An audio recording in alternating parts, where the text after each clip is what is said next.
Doctor Hema রাত। আমি cardiologist. আমি NRS মেডিকেল কলেজে যুক্ত প্রফেসর অ্যান্ড অন্যান্য মেডিকেল হার্ট রিলেটেড হসপিটালস দিয়ে যুক্ত। আমি এখানে এসে খুব ভালো লেগেছে, আপনার সমস্ত অর্গানাইজেশন অ্যান্ড সেলিব্রেশনস দিয়ে খুব ভালো লেগেছে। আমি to some extent health related issues নিয়ে আমি বলতে চাই ইন দিস বিগ গ্যাদারিং, যা খুবই ইম্পর্টেন্ট নাওয়াডেজ। দিস জেনারেশন এই টাইমের মধ্যে এগুলো সব খুব জানাটা খুব দরকার। হার্ট অ্যাটাক বলে আপনি তো সবাই চিনেন, তো হার্ট অ্যাটাকটা খুব কোনো টাইম থাকে না, অ্যান্ড নাওয়াডেজ খুব ইয়াং পেশেন্টসদেরও হচ্ছে। তো এখানে আমরা স্ক্রিন করেছি, ওর মধ্যেই কয়েকটা ইয়াং পেশেন্টসদের আমরা অলরেডি পেয়ে গেছি কি ওনার হার্টের সমস্যা হতে পারে। তো এইরকম একটা হেলথ ক্যাম্প অ্যারেঞ্জ করেছেন ইনি, এটাও খুব একটা বড় ইম্পর্টেন্ট কাজ করেছেন।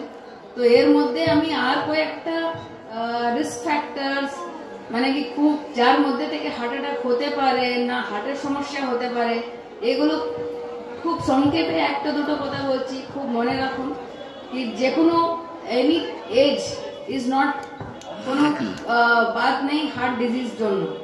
যদি ছোটবেলা থেকে দেখে তাহলে যদি গাটে টাটে ব্যথা আসলে ওটা হার্ট ডিজিজ হয়ে যেতে পারে পরে। তো যে কোনো জিনিসেই নেগলেক্ট করতে নেই, চিকিৎসকের কাছে অবশ্যই যাবেন আর ট্রিটমেন্টটা নেবেন।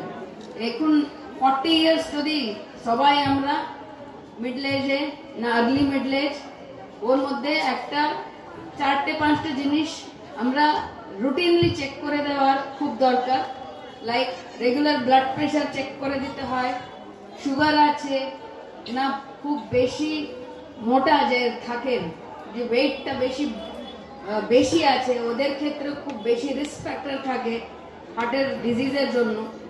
তো তাই জন্য আমি বলতে চাই কি এনি সিমটম, যদি এটা তো ডাইরেক্টলি গিয়ে আমাকে ব্লাড প্রেশার সুগার চেক করাবেন না, কোনো একটা সিমটম এক্সপিরিয়েন্স করবে, কোনো একটা অসুবিধা এক্সপিরিয়েন্স করলে, যদি আমরা তো সবাই হাঁটি, যদি আমরা একটু হাঁটেই হাঁপিয়ে যান তাহলে ভাবুন কিছু একটা সমস্যা হচ্ছে, তাহলে ডাক্তারের কাছে এগুলো জিনিস বলবেন। আর বেশি খিদে লাগা তাও, আর বেশি ঘন ঘন পিচ্চাপ করা এটাও ঠিক না, এটা একটা সুগারের লক্ষণ। আর মাথা ঘোরা আর মাথা ব্যথা হওয়া এটাও একটা নর্মাল টেনশনের জন্য হয় না, এটার জন্য আপনার ব্লাড প্রেশারটা চেক করিয়ে নিতে হয়। আর এমনি খুব টায়ার্ড লাগা না, কিছু কাজের মধ্যে ইন্টারেস্ট নেই, ওটার ক্ষেত্রে একটা কোলেস্টেরল চেক করে নেওয়াটাও খুব দরকার। And specially ladies after 40 years thyroid check করাটা খুব দরকার, যার জন্য ওনার গাঁটে ব্যথা, নালে চলতে পারছে না, হাঁটু ব্যথা, এগুলো সব পিঠে ব্যথা, এগুলো সব সমস্যাগুলো আসতে পারে। তো এগুলো সব যখন বেশি হয়ে যায় তখন একটা হার্ট অ্যাটাকের ব্যাপার আসে। তখন যা কষ্টটা আপনি পাবেন এটা হচ্ছে আপনার বুকে ব্যথা হবে, একটু হাঁটলেই মনে হচ্ছে কি একটা অস্বস্তি ফিল করছেন, এগুলো সব একটা early stage of heart attack. তো এইগুলো আপনাকে জেনারেল আপনার যে ফার্স্ট চিকিৎসক এখানে আছে অবশ্যই গিয়ে ওনাকে দেখা করুন, একটা ইসিজি করাতে হবে। এটা সব হওয়ার পরে এখানে যা ব্যবস্থা নেই, এটা থেকে আমাদের এখান থেকে যা রিপ্রেজেন্টেটিভ ওরা তো আপনার হায়ার সেন্টারে আপনাকে নিয়ে যেতে হবে, নাহলে মেনি থিংস অন্যান্য জিনিস হতে পারে। আশা করি এগুলো সব না বললেই ভালো, জাস্ট ব্রিফে আমি আপনাকে বলে দিয়েছি। Health care is the most important and health is wealth, always it is true. ঠিক আছে, তো এটা বলে আমি একটু শেষ করি। আর কিছু কোয়েশ্চেন একটা থাকলে জিজ্ঞেস করতে পারেন, নাহলে অল দ্য বেস্ট, আপনি সুস্থ থাকুন, ভালো। কারণ হয়ে গেছে তো সেন্সলেস হয়ে গেছে, বা আমার বাবার যেমন পেন হচ্ছিল, খুব ঘাম হচ্ছিল, আমরা তো বুঝতে পারি না সেটা হার্ট অ্যাটাক না কি হচ্ছে। তো মানে কতক্ষণ টাইম আমি পেতে পারি ম্যাক্সিমাম? যেমন স্নেক বাইট হলে বলা হয় যে মোটামুটি 1 থেকে 1.5 ঘন্টা, মানে স্নেক বাইটের পরে। তো হার্ট অ্যাটাকের ওরকম সিমটম আসার পর আমি কতক্ষণ টাইম ধরে চলবো, যে মানে আমার হাতে এই টাইমটুকুনি রয়েছে যে আমি হসপিটালাইজড করবো এনাকে, বা নিয়ারেস্ট ডক্টরকে আমি ভিজিট করবো? দেখুন, 30 আপনি অজ্ঞান হয়ে যেতে পারেন। আমার কিন্তু নর্মাল 52। হ্যাঁ, নর্মাল 52, ওটার মধ্যে কোনো সিমটমস না থাকলে তাও ঠিক, but it is still in the risk area. যখন 52 নিচে থাকলে একটা 24 ঘন্টার ইসিজি না হার্ট রেট মনিটর করে দেখাটা ইম্পর্টেন্ট। জেনারেল কোশ্চেন করছি, তারপর আপনার তো টাইম হয়ে যাচ্ছে। ধরুন কেউ হার্ট যেটা কার্ডিয়াক অ্যারেস্ট হয়েছে, যেটা বলা হয় যে আর্টিফিশিয়াল যে পাম্পিং করা, তো নর্মাল লোক তো সেটা জানে না, সেক্ষেত্রে যে জানে না তার কি করণীয় আমার? তো যে কোনো জায়গাতে যদি তো আপনি দেখেন সাডেনলি কেউ অজ্ঞান হয়ে গেছেন, আপনি কিছু করতে হবে না, চেস্টের উপরে দুটো হাত আপনার রেখে যতটা পারেন ওটা পাম্পিং করুন, আর যদি পারেন মাউথ টু মাউথ ব্রিথিং করুন।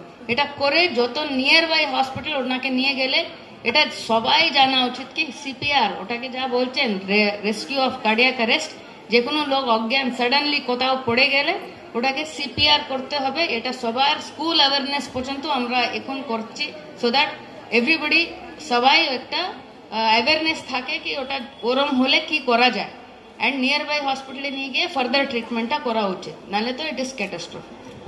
তো হচ্ছে মাইল্ডার হচ্ছে ম্যাসিভ হচ্ছে, ওইভাবে ও টাইমটা আপনি পাবেন। মাইল্ডার হার্ট অ্যাটাক আপনার নিয়ার বাই হসপিটালে অনেকটা মেডিসিনস দিয়ে আমরা স্টেবল করে, তারপরে যা হার্ট অ্যাটাক হবে কেন, যা হার্টের যে শিরাগুলো থাকে ওটা ব্লক হয়ে যায়, তাই জন্য হয়। তো ওটা মাইল্ডার ভাবে হলে নিয়ার বাই হসপিটালে ট্রিট করে ফাইনালের জন্য আমরা নিয়ে যেতে পারি, ইউ উইল গেট টাইম। যদি ম্যাসিভ হার্ট অ্যাটাক হলে, যে কোনো হার্ট অ্যাটাক ফার্স্ট আওয়ার খুব দরকার, first hour is golden hour. First আওয়ারে যদি উনি খুব খারাপ হয়ে যেতে পারেন, খুব ভালো থাকতেও পারেন, কিন্তু ওই ফার্স্ট আওয়ারে যদি ট্রিটমেন্ট করা যায় তাহলে পুরাপুরি রিকভারি খুব বেশি 95% সাকসেসফুল থাকে। যদি 1 আওয়ার ফার্স্ট 90 মিনিটসের মধ্যে যদি গোল্ডেন আওয়ারটা মিস করে গেলে, ওটা ডিপেন্ডস অন কি রকমের একটা এজেড পেশেন্ট না ইয়াং পেশেন্ট না কিরম ওনার অন্যান্য দিকে কোমরবিডিটিস, লাইক যেমন একটা পেশি থাকে না সুগার ইয়া প্রেশার না অনেক অতিরিক্ত স্মোকিং করা পেশেন্ট, ওদের ক্ষেত্রে হার্ট অ্যাটাক খুব ফেটাল থাকে, ওরা টাইম দেবে না, ওনার খুব তাড়াতাড়ি কিছু একটা ক্যাটাস্ট্রফি হওয়ার চান্স থাকে। নালে ম্যাসিভ হার্ট অ্যাটাক না মাইল্ড হার্ট অ্যাটাক আপনার মেডিসিনস দিয়ে ওনাকে কন্ট্রোল করে তারপরে ফার্দার ফাইনাল চিকিৎসার জন্য আমরা ট্রাই করতে পারি।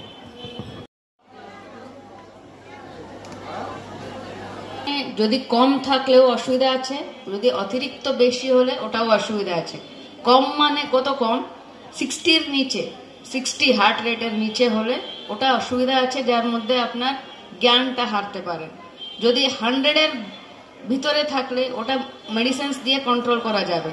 100-এর 20-50-এর উপরে গেলে ওটাকে একটা চেক করাতে হবে ইসিজি দিয়ে, কি অন্যান্য রিজনস থাকবে। 100 to 150-এর মধ্যে মেডিসিনস দিয়ে কন্ট্রোল করা যাবে, ওটা অন্য টাইপের, ওটা এক রকমের অ্যারিথমিয়া বলে, ওটাকে ট্রিটমেন্ট আছে করা যাবে। অ্যান্ড ওর থেকে ইম্পর্টেন্ট, সব থেকে মোস্ট রিস্ক ফ্যাক্টর হচ্ছে স্মোকিং। আপনি স্মোকিং আর এনি টাইপ অফ টোব্যাকোগুলো কনজিউম করবেন না, ওটা দিয়ে জাস্ট ফার্স্ট খুবই সিভিয়ার হার্ট অ্যাটাক হওয়ার খুবই চান্স। তো smoking and tobacco is the first number 1 risk factor.